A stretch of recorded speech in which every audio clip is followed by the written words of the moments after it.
Shalom anak-anak, apa kabarnya? Ibu berharap kalian semua dalam keadaan sehat selalu. Jangan lupa ya, tetap patuhi protokol kesehatan. Nah anak-anak, kali ini kita akan melanjutkan materi pembelajaran kita. Untuk itu, Ibu berharap kalian semua terlebih dahulu menyediakan buku pelajaran, alat tulisnya, serta Alkitabnya ya. Baiklah, anak-anak, sebelum kita memulai pelajaran, terlebih dahulu kita berdoa. Lipat tangannya, berdoa, kita mulai. Ya Allah Bapa kami dalam kerajaan surga, terima kasih Bapa, Engkau masih memberikan napas kehidupan kepada kami. Di pagi hari ini kami hendak bersyukur karena Engkau masih memelihara dan memberkati kami. Tuhan Yesus, saat ini kami mau belajar pendidikan agama Kristen dan budi pekerti. Tuhan Yesus, tolong kami serta ajari kami agar kami dapat mengerti materi pelajaran yang disampaikan oleh Ibu Guru kami. Di dalam nama anak-Mu Tuhan Yesus Kristus kami berdoa. Amin. Lanjutan materi pelajaran 1 pertemuan kedua dengan judul Sungguh Allah Maha Hadir. Anak-anak sekalian, materi kita kali ini masih pada pembelajaran 1 Sungguh Allah Maha Hadir yang terdapat di dalam buku Siswa Pendidikan Agama Kristen dan Budi Pekerti kelas 4. Di sini Ibu akan menyampaikan materi lanjutan pelajaran kita secara mendalam agar kalian dapat menerapkan dalam kehidupan sehari-hari serta berdampak positif kepada lingkungan di sekitar kalian berada. Sedikit mengulang materi pelajaran minggu lalu bahwa Allah itu Maha Hadir tanpa ruang dan waktu dalam kehidupan manusia di bumi dan dalam segala ciptaannya. Minggu lalu Ibu juga menyuruh kalian untuk membaca beberapa perikop pendalaman Alkitab, yaitu dari Kejadian 1 ayat 1 sampai 31, Mazmur 8 ayat 1 sampai 10, Mazmur 104 ayat 1 sampai 35. Siapa kira-kira dari kalian yang sudah membacanya di rumah anak-anak?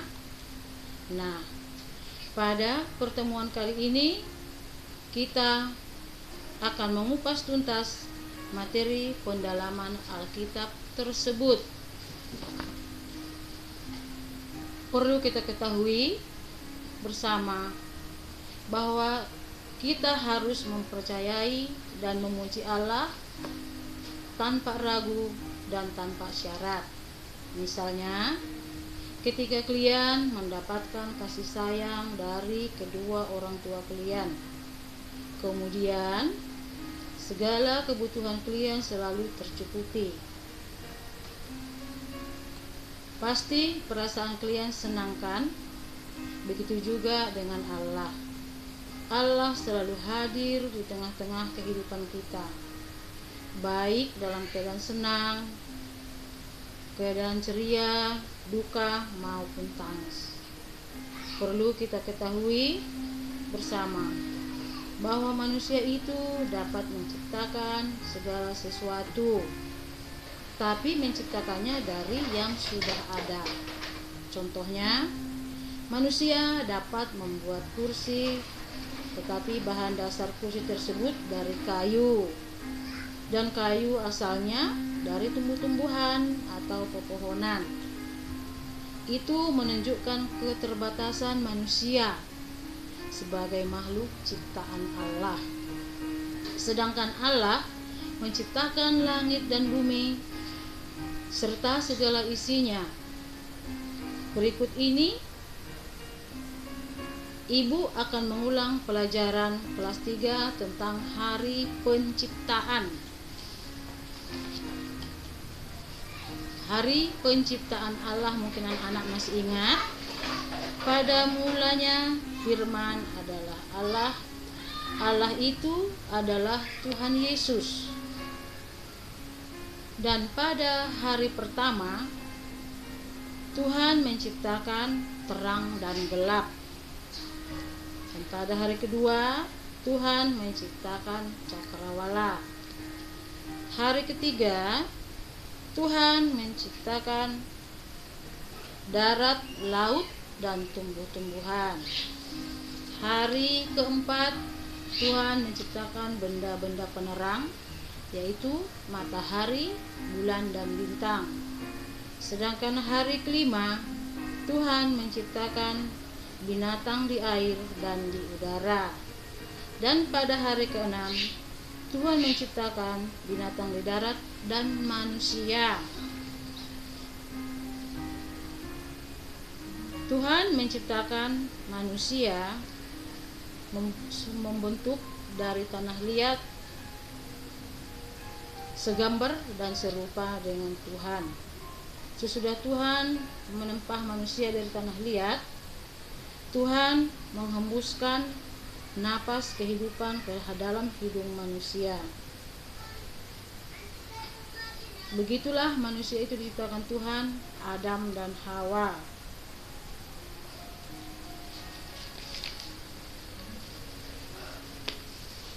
Nah, untuk itu tolong dihafal di rumah ya anak-anak tentang hari penciptaan tersebut, agar kalian semakin memahami arti dari kemahakuasaan serta kehadiran Allah bagi umat manusia di dunia ini. Allah memberikan kekuasaan kepada manusia untuk merawat, memelihara, dan memanfaatkan seluruh ciptaan Allah untuk keberlangsungan hidup manusia. Namun, bukan berarti manusia bisa bertindak sesukanya, bahkan merusak ciptaan Allah tersebut. Dari uraian di atas, jelas bahwa Allah mengasihi manusia dan seluruh ciptaannya. Manusia tidak bisa menciptakan manusia lain dari debu tanah serta menghidupkannya. Tetapi Allah dapat melakukan hal tersebut, dan ini dapat kita pelajari ketika Allah menciptakan manusia. Manusia tidak bisa menciptakan binatang di langit, namun Allah bisa melakukannya. Masih banyak lagi yang tidak dapat diciptakan manusia, tetapi bisa dilakukan oleh Allah. Disinilah letak keterbatasan manusia itu.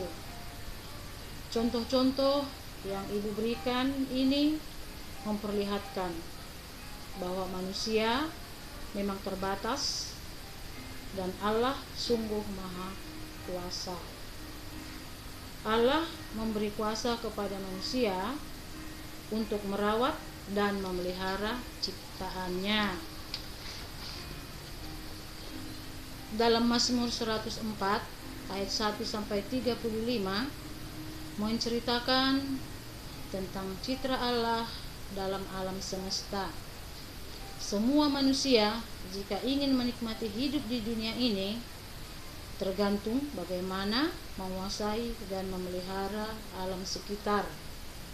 Kemuliaan Allah dapat dirasakan di dalam dan melalui semua ciptaannya di alam semesta. Dalam Mazmur 8 ayat 1 sampai 10 menerangkan tentang tanggung jawab manusia kepada dunia. Langit tidak hanya membentangkan keindahan, sebab pesonanya adalah bukit keagungan Sang Pencipta. Daud sang pemazmur menyanyikan keagungan Tuhan mengatasi langit.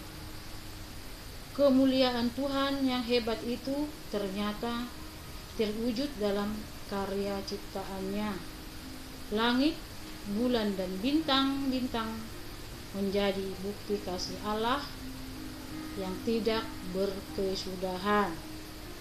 Oleh sebab itu, sebagai manusia kita harus menyadari keistimewaan kita dan tanggung jawab kita terhadap dunia ini. Sebagai kesimpulan pembelajaran kita, bahwa kemahakuasaan Allah itu mutlak dan tak terbatas atas segala ciptaannya, baik di langit dan di bumi. Arti kuasa di sini adalah wewenang untuk menentukan sesuatu yang diliputi, memerintah atau mengurus sesuatu. Atas kuasa Allah terhadap alam dan segala isinya, kita patut bersyukur dan selalu memuji namanya. Mazmur 104 ayat 1-35. Kuasa Allah tidak terbatas atau berakhir. Ia berkuasa selamanya untuk mengatur dan memberlakukannya apapun juga sesuai dengan kehendaknya. Nah, anak-anak sekalian, setelah kita mempelajari tentang Allah Maha Hadir beserta kuasanya terhadap segala ciptaannya itu, sebagai tugas di rumah coba kerjakan soal-soal yang tertera pada halaman 8 pada buku pembelajaran kalian masing-masing.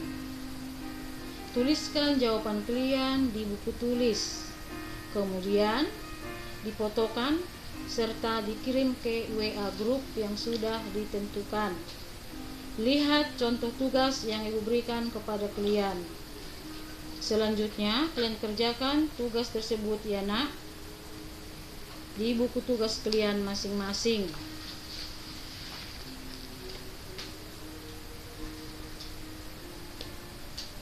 Contoh tugasnya halaman 8 bagian C. Janji atau semboyan. Allahku Maha Hadir, aku akan bertanggung jawab. Saya bangga memiliki Allah yang Maha Hadir di segala tempat. Saya berjanji akan bertanggung jawab menjaga lingkungan dengan membuang sampah pada tempatnya dan tidak membuang sampah plastik secara sembarangan. Itulah contoh tugasnya. Tetap semangat belajarnya ya anak-anak, walaupun belajarnya hanya dari rumah. Jaga kesehatan dan selalu menggunakan masker serta patuhi protokol kesehatan. Tuhan Yesus memberkati. Salam.